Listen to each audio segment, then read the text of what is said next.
Shalom, shalom, très chers téléspectateurs de Vert Pâturage Télévision. Nous sommes dans la joie de vous savoir très nombreux scotchés sur cette chaîne que vous aimez et nous vous accueillons dans cette émission, ce nouveau numéro de l'émission Parfum de bonne odeur. Cette émission, c'est une émission des adorateurs, des hommes et des femmes qui aiment Jésus, des hommes et des femmes qui marchent dans la droiture, dans la pureté, dans la sainteté. Et nous avons toujours l'habitude de recevoir pour vous des hommes et des femmes de Dieu qui viennent partager avec nous leurs expériences, nous parler de leur marche avec Dieu. Et nous sommes sûrs que ces gens sont une bénédiction pour nous. Et par leur savoir, ce qu'ils savent de Dieu, nous sommes sûrs que vous serez richement bénis. Et aujourd'hui, nous avons la joie, nous avons l'immense honneur de recevoir un homme de Dieu, quelqu'un qui parle bien et qui sera pour nous une bénédiction. Nous recevons, et j'aimerais le dire tout de suite, ce n'est pas une émission qui reçoit seulement les chantres, non, non, mais des adorateurs, des amoureux de Jésus, des hommes et des femmes qui aiment Jésus. C'est pourquoi aujourd'hui, nous avons l'honneur de recevoir quelqu'un de très intelligent et qui va nous bénir. Alors, nous avons sur ce plateau le diacre Laurent Kalombo Chindela. Shalom, frère. Shalom, pasteur Eva. J'aimerais indiquer que le frère Laurent, il est doctorant, c'est-à-dire qu'il est en train de préparer une thèse.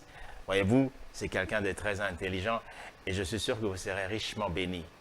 Et nous allons parler avec lui autour de quelque chose, peut-être que beaucoup d'entre nous n'ont pas l'habitude d'utiliser, la philosophie. Tout de suite, frère Laurent, c'est quoi la philosophie? D'une manière générale, la philosophie, c'est une vision du monde, un ensemble de valeurs, de principes, d'idées qui dictent à l'homme une certaine attitude et qui inspire son action. Ça, c'est d'une manière générale. Et dans ce contexte-là, tout homme, on peut dire que tout homme est philosophe. Mais il y a aussi la philosophie en tant que discipline, cette fois-ci comprise, appréhendée comme un effort de réflexion méthodique, critique et autocritique. Et nous pouvons comprendre la philosophie en tant que discipline scientifique en nous référant à son étymologie. Selon l'étymologie, le mot philosophie vient de deux mots grecs, philos, qui signifie amour, et sophia, qui signifie sagesse. Okay. Autrement dit, la philosophie, c'est l'amour de la sagesse, et le philosophe, c'est l'ami ou l'amoureux de la sagesse. Cette définition a été donnée par Pythagore, un mathématicien et philosophe grec qui a vécu au VIe siècle avant Jésus-Christ, qui, par humilité, s'est voulu ami de la sagesse et non sage, ami de la sagesse et non possesseur de la sagesse. Wow. C'est là pour indiquer que la connaissance philosophique ou les savoirs philosophiques n'est pas un savoir clos. Et que la philosophie, c'est plus une recherche du savoir qu'une possession du savoir. Vous me suivez? Si nous revenons à l'étymologie, la philosophie signifie l'amour de la sagesse. Cette sagesse peut être comprise de deux manières. Sagesse comme un certain art de vivre, et puis sagesse comme un savoir, une certaine connaissance, une connaissance rationnelle. Mais cette connaissance, ce n'est pas une connaissance pour la connaissance. C'est une connaissance en vue de trouver le sens du monde, le sens de la vie, afin de pouvoir se situer dans ce monde et de mieux vivre dans ce monde. La philosophie, en bref, je veux dire, c'est penser par soi-même, au lieu de laisser les autres penser en soi les coutumes et les traditions pensées en soi, on fait cet effort de penser par soi-même. On ne vit plus sous le mode du on. On a pensé, on a fait. On ne laisse plus les autres penser en nous, mais maintenant on a le courage de penser par soi-même. C'est un peu ça la philosophie, si je peux me limiter à ça. Wow. Dans un premier temps, oui. Ah ben dis donc, c'est formidable. Si je comprends bien, en fait, la philosophie nous emmène à la réflexion. Tout à fait. C'est-à-dire réfléchir. Et pour nous chrétiens, Oui. nous parlons plus de la foi. Alors dites-moi, est-ce qu'il y a une différence entre réfléchir et croire? Réfléchir, Et croire. Parce que croire. croire, est-ce que croire, quand quelqu'un croit, il a réfléchi ou c'est juste accepter une pensée, acheter quelque chose sans se poser des questions? commençons d'abord par réfléchir. Réfléchir, c'est quoi en fait? C'est concentrer en arrêtant sa pensée sur un objet. Ce concept de réfléchir nous renvoie à réflexion. Et la réflexion, c'est en fait un retour de la pensée sur soi-même afin de mieux saisir son objet. Et la réflexion nous renvoie à la raison. Oui. La raison, c'est cette faculté dont Dieu a doté chacun de nous pour pouvoir réfléchir, raisonner, comprendre le monde dans lequel il vit. La raison se nourrit de quoi? Elle se nourrit de la lecture, de la connaissance et de l'expérience. La raison exige quoi? Elle exige des démonstrations. Il faut passer par des démonstrations avec la raison. Des démonstrations. Il faut passer par des évidences qui nous conduisent à la certitude de ce qui a été l'objet de notre pensée. Là, nous sommes partis de la réflexion, de réfléchir. Nous sommes passés par réflexion et nous avons abouti par la raison. Et cette raison-là, tout le monde a cette raison-là. Dieu a doté chacun de nous de cette raison. Malheureusement, il se fait que certains préfèrent mettre entre parenthèses la raison. Maintenant, pour revenir à votre question, nous devons maintenant aborder le côté croire, la croyance. Croire, c'est en fait le fait d'adhérer à une vérité sans justification rationnelle. Ah, sans justification rationnelle. Ouais. Ça, c'est important. Le concept de croire nous ramène au concept de croyance. La croyance, c'est une certitude sans aussi justification rationnelle. Et cette croyance, la croyance peut avoir comme synonyme la foi. Oui. Nous avons dit que la raison se nourrit de la connaissance et de l'expérience. La foi aussi se nourrit de la parole de Dieu et aussi de la prière quand on est en communion avec Dieu. Alors que la raison exige des démonstrations, la foi, elle ne demande que la confiance en Dieu. Ok. C'est peut-être là où se trouve la différence entre les deux. Mais je pense que croire en une vérité n'exclut pas la réflexion. Ok. Puisqu'avant de croire, il nous arrive quand même de réfléchir. Avant de prier, par exemple, il nous arrive aussi de réfléchir. Oui, parce que la Bible déclare, or la foi vient de ce qu'on entend. Donc, après avoir entendu, on réfléchit pour croire. C'est ça. Oui, oui. Puis même avant de prier, nous devons réfléchir. C'est pourquoi souvent dans nos églises, nous passons par l'exhortation avant de nous plonger dans la prière. Oui. Pourquoi? Puisqu'on veut faire réfléchir le peuple de Dieu, l'amener à prendre conscience d'abord de sa situation et de prendre conscience aussi de la nature de celui en qui il a cru. Vous me comprenez? Ok. Lorsque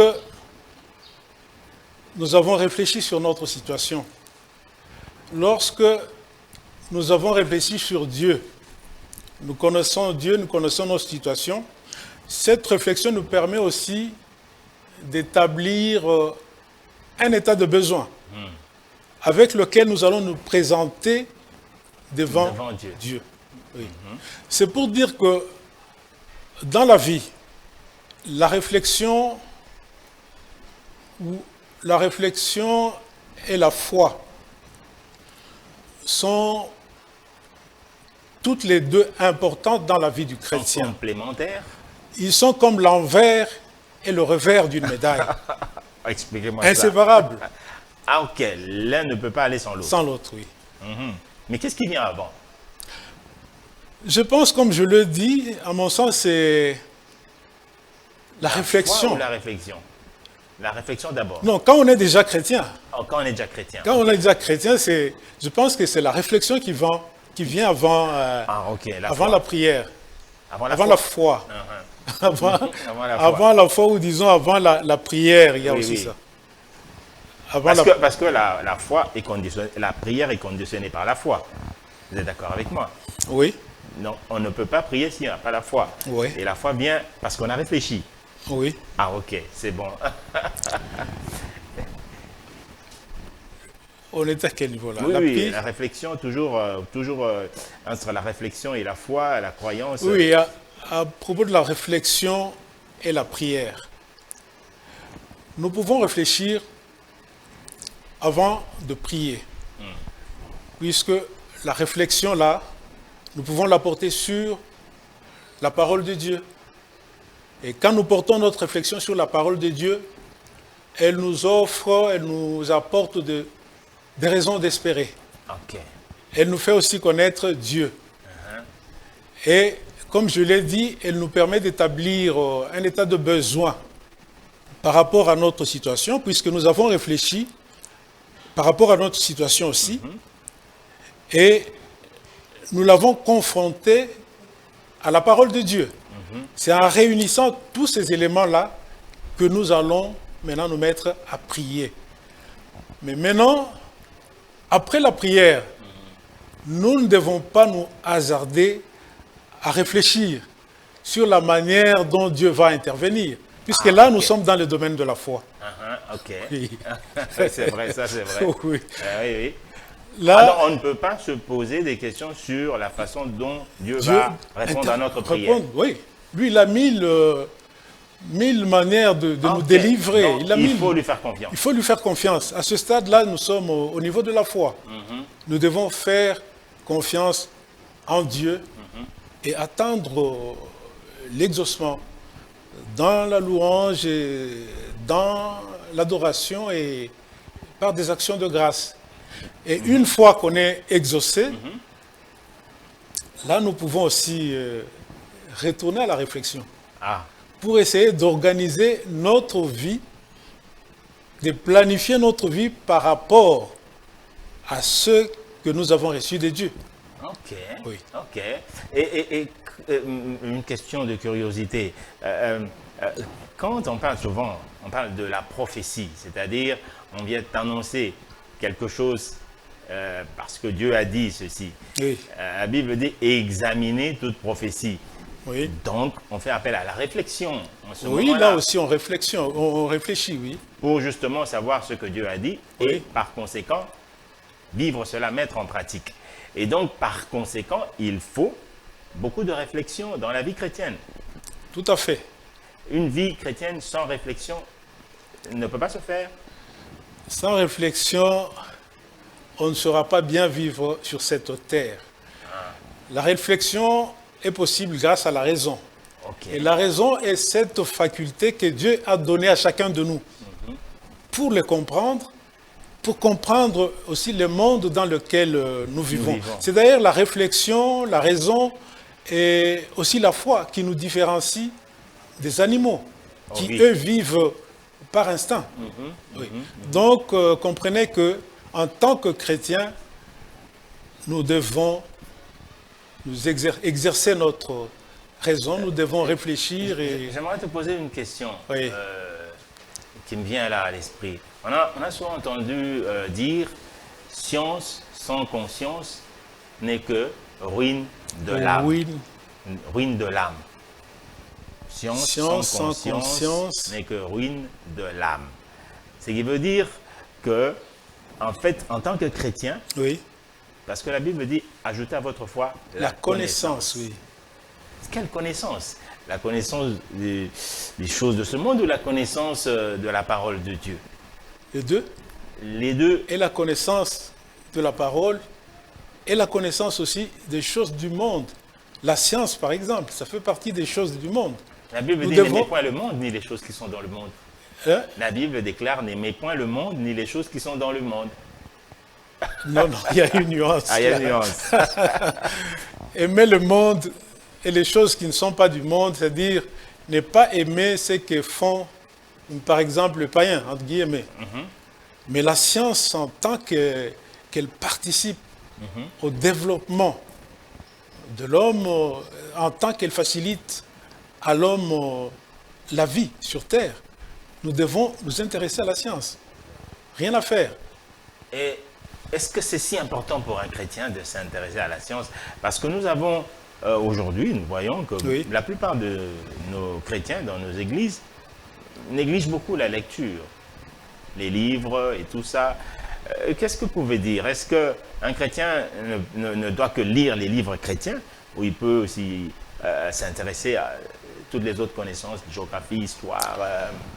Un chrétien qui ne lit que la Bible, il est en train de boucher son horizon. Il est en train de se limiter quelque part.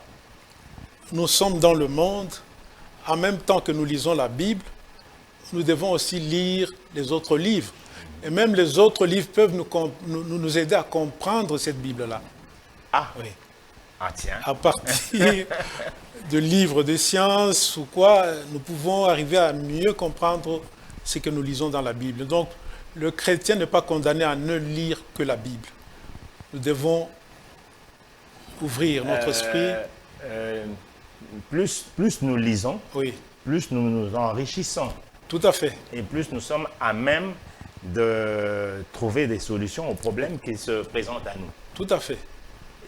Donc, un chrétien qui ne lit pas, il est en train de s'appauvrir quelque part. Il est en train de s'appauvrir et moi je pense que à l'heure qu'il est, la science étant même le fondement du monde actuel, qu'on soit chrétien ou païen, c'est la science qui est vraiment le fondement de ce monde. Et pour mieux vivre dans ce monde, pour comprendre ce monde, nous devons lire des livres sur la science, non? Alors dites-moi, Laurent, j'ai une question là. La réflexion d'un chrétien doit-elle se fonder sur les choses de la vie ou sur la parole de Dieu? La réflexion d'un chrétien, comme je venais de le dire, doit se fonder sur les deux. Et sur la parole de Dieu et sur les choses de la vie. À propos de ce dernier, la Bible est explicite là-dessus. Quand elle dit que celui qui réfléchit sur les choses, trouve le bonheur. Oui, c'est biblique. Ah bon? Oui. Tiens donc. Et celui qui s'est confié à Dieu est un homme heureux. Oui. Donc la Bible nous encourage déjà le chrétien à réfléchir sur les choses de la vie. À réfléchir sur les choses de la vie. Pourquoi? Puisque en réfléchissant sur les choses de la vie, en réfléchissant sur le monde aussi, sur l'autre, on arrive à comprendre, premièrement, l'univers. Puisque si le premier habitant de la Terre n'avait pas réfléchi sur le monde, sur comment le monde fonctionnait, on n'allait pas atteindre ces niveaux de progrès qu'on a aujourd'hui. Donc le chrétien aussi doit réfléchir sur les choses de la vie, c'est-à-dire sur le monde, sur l'autre, même sur soi. Et cette réflexion va lui permettre de voir clair en lui et clair autour de soi. Oui, oui, ça me rappelle, je interromps pas, ça me rappelle l'histoire de Darwin. Oui. C'est Darwin qui a vu tomber une Non, pomme. non, c'est Newton. Newton, voilà. Oui, oui. Newton. Oui, qui a découvert la loi de la gravitation universelle, oui. Ah, voilà. En C'est une réfléchissant. richesse. En Oui. réfléchissant. Oui, oui. Oui, il n'y a pas que la réflexion sur les choses de la vie, mais il y a aussi la réflexion sur la parole de Dieu, qui est vraiment fondamentale. Et on appelle ça la méditation. La méditation. La méditation, c'est le fait en fait de ruminer la parole de Dieu. C'est une sorte de réflexion sur la parole de Dieu, puisque l'esprit revient sur soi. En se concentrant sur un thème là de la parole, on médite. Oui. Et lorsqu'on médite la parole de Dieu, on arrive à connaître Dieu, à connaître aussi les promesses, nos promesses par rapport à cette Bible-là. Et lorsque nous méditons sur la parole de Dieu, cela nourrit aussi notre prière. Puisque cela nous donne en fait les arguments avec lesquels nous allons nous présenter à Dieu dans la prière. Donc un chrétien qui ne médite pas rate quelque chose. Tout à fait. Qu'est-ce qu'il rate dans la vie, un chrétien qui ne médite pas la parole? Et il rate quoi, à ton avis? La méditation, c'est d'abord, ça permet aussi la communion avec Dieu. Oui.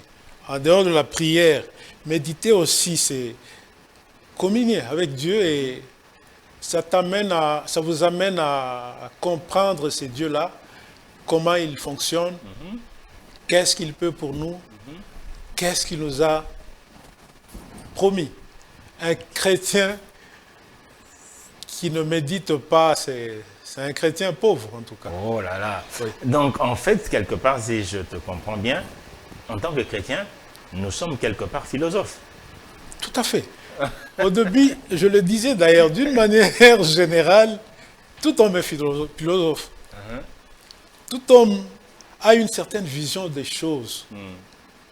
Un ensemble de valeurs. En tant que chrétien, nous devons avoir un ensemble de valeurs basées, fondées sur la Bible. Cet ensemble de valeurs va nous dicter une certaine attitude devant la vie et va nourrir aussi notre action. Nous sommes, d'une manière générale, nous sommes philosophes. Donc, en fait, aussi en tant que chrétiens. Le philosophe, ce n'est pas quelqu'un qui croise les bras, qui passe sa journée à juste réfléchir, et puis après, bon, il ne passe pas à l'action.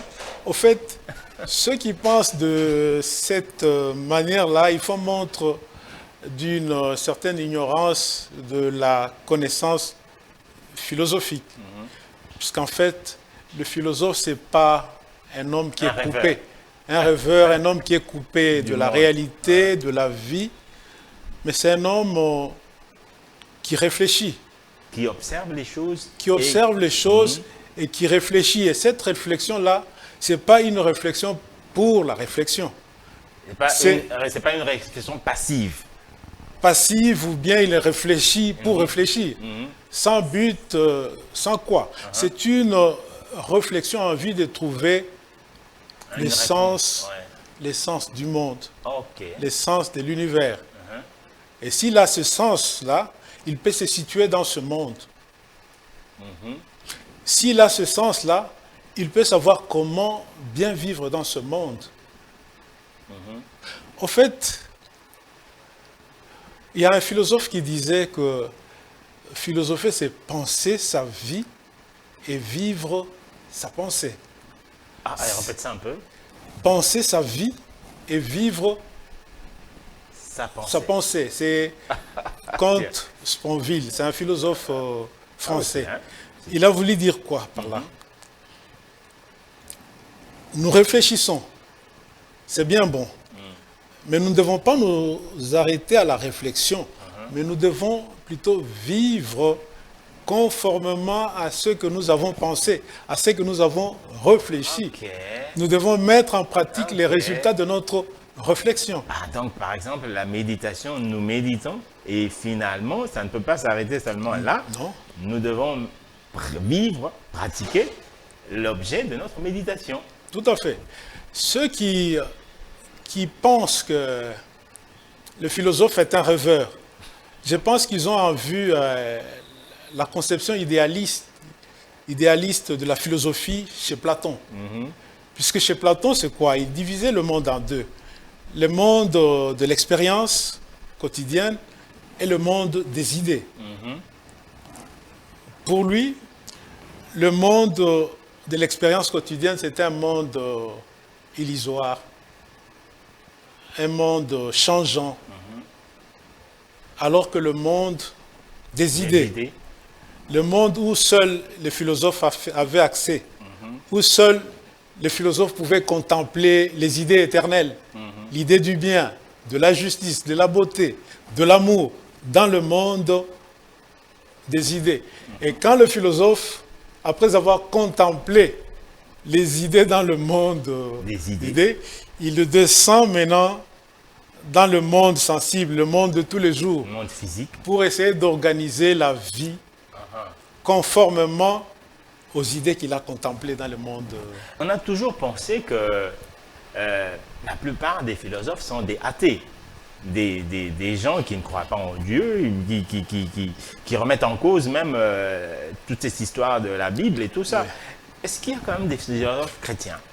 Si, il est vrai que la philosophie, dans ses origines, elle est païenne. Elle a commencé en Grèce, 6e siècle avant Jésus-Christ.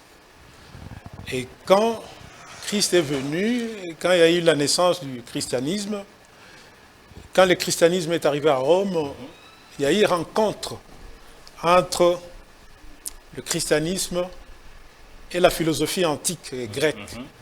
Et certains penseurs chrétiens avaient estimé qu'ils pouvaient recourir à la philosophie grecque, c'est-à-dire aux concepts, certains concepts de la philosophie, pour pouvoir traduire certaines vérités de la foi. Ok. C'est alors qu'est née la philosophie chrétienne, avec, par exemple, le père de l'Église, Saint Augustin Ok. et Saint Thomas d'Aquin.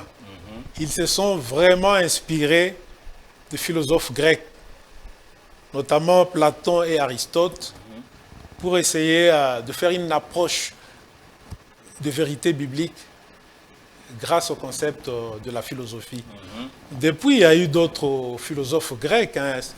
Un homme comme Blaise Pascal, Ah oui, Blaise Pascal, c'était un chrétien.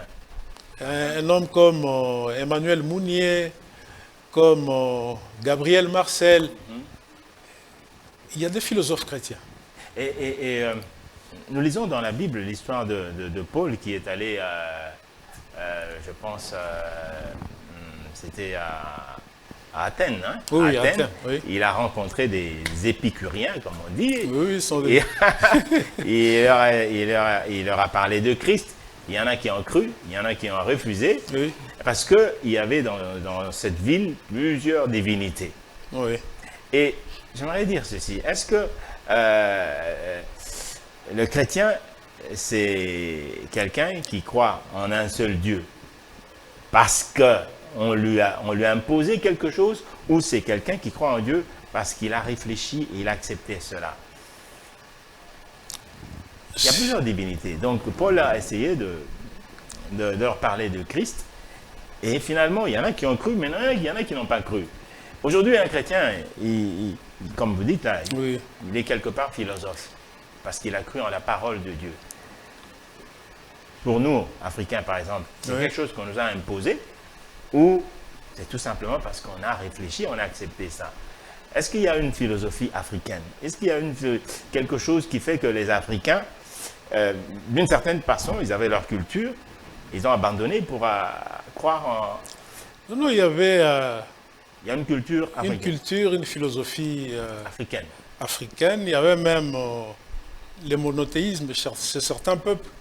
Ok. Oui, par exemple, chez le Luba, il y a un seul Dieu, Mvidi Mukulu, et tout et tout. Il est vrai que si on sculpte l'histoire, au début, le peuple à travers le monde était polythéiste. Oui. Ils ont essayé de trouver la raison des choses au travers des choses matérielles. N'est-ce pas? Oui. Ce n'est qu'avec l'avènement du christianisme que le monothéisme va s'imposer. Oui. Ouais. Et moi, je pense qu'on est chrétiens, non pas puisqu'on ne nous a pas imposé, c'est puisque nous avons peut-être réfléchi Ok. et compris qu'il y va de notre bien, Est-ce que qu'il y va de notre bonheur. vous êtes d'accord avec moi que, en fait, le développement Oui. est basé sur la réflexion? C'est-à-dire, c'est à partir du fait que des gens se sont mis à réfléchir qu'on peut développer un pays. C'est vrai et c'est même évident. Ah, Je pense que c'est la réflexion qui est au point de départ de tout changement. Puisque elle nous permet quoi en fait la réflexion? Elle nous permet de faire un certain état de choses par rapport à notre situation. Elle nous amène à voir ce qui va dans notre vie et ce qui ne va pas.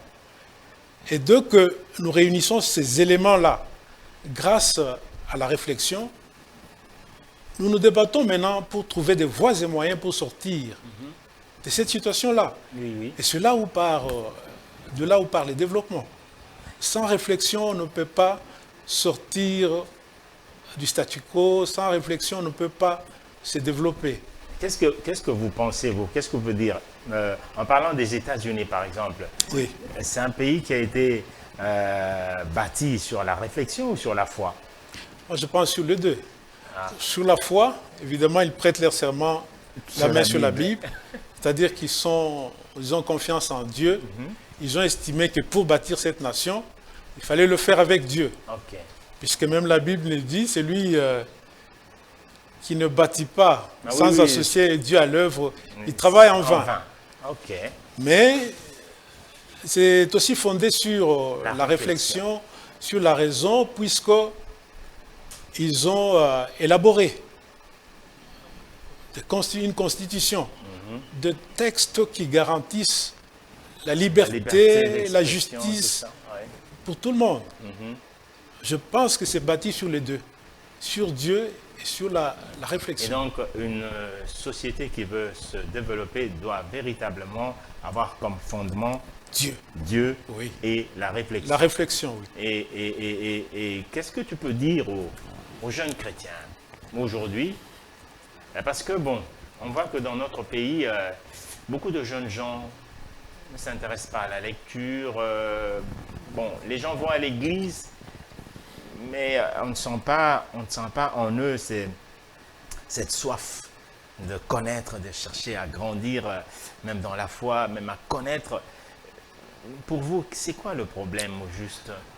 Moi, je pense que en dehors de la lecture de la Bible, qui est fondamentale pour la vie d'un chrétien, les jeunes chrétiens doivent aussi lire d'autres livres, doivent essayer de se spécialiser dans beaucoup de domaines. Tous ne sont pas appelés à devenir des prêcher. pasteurs, à prêcher. Ouais. Non. Par contre, nos jeunes gens doivent avoir des ambitions qui, pour le droit, dans le droit, en économie, en médecine, chercher à être les meilleurs dans toutes ces disciplines-là. C'est ce qui manque un peu à nos jeunes gens. Ils ne sont pas ambitieux sur ce point-là. Pour toi, pourquoi les jeunes n'ont pas cette envie de lire? Qu'est-ce qui fait que beaucoup de jeunes ont difficile à ouvrir un livre? C'est peut-être un manque de modèles et un manque aussi des structures qui peuvent leur faciliter la lecture. Quand je parle de structures, je pense de bibliothèques, oui. Et il faudra aussi que dans nos églises, oui. que nos pasteurs en parlent. Que les églises aussi qu'ils exhortent nos jeunes gens à lire. À lire. Qu'ils exhortent nos jeunes gens à exceller dans les autres domaines de la vie. Exceller. Nous ne devons pas nous limiter rien qu'à la parole de Dieu. Nous ne sommes pas condamnés à n'être que prédicateurs ou des commerçants, des hommes d'affaires, non. Nous pouvons aussi exceller dans d'autres domaines et rivaliser d'ardeur avec les jeunes des autres continents, les Européens, les Japonais, les Chinois. Oui, être vrai, créatif, inventif. Tous les gens qui ont créé Facebook et tout ce qu'on voyait, c'est parce que ce sont des gens ont réfléchi. Ils ont réfléchi. Ils ont réfléchi, ils se sont posé des questions. Ils ont réfléchi, ils se sont posé des questions. Et ils ont trouvé des réponses aux questions qui se sont posées. Et pourtant, nous avons Christ. Est-ce que tu peux dire que Christ, c'est le grand philosophe? Si, c'est le grand philosophe. Ah bon? Il est venu avec une certaine vision. Idée, ouais, de la vie du monde. De la vie et du monde et tout et tout. Et ces idées continuent, sont toujours là. À propos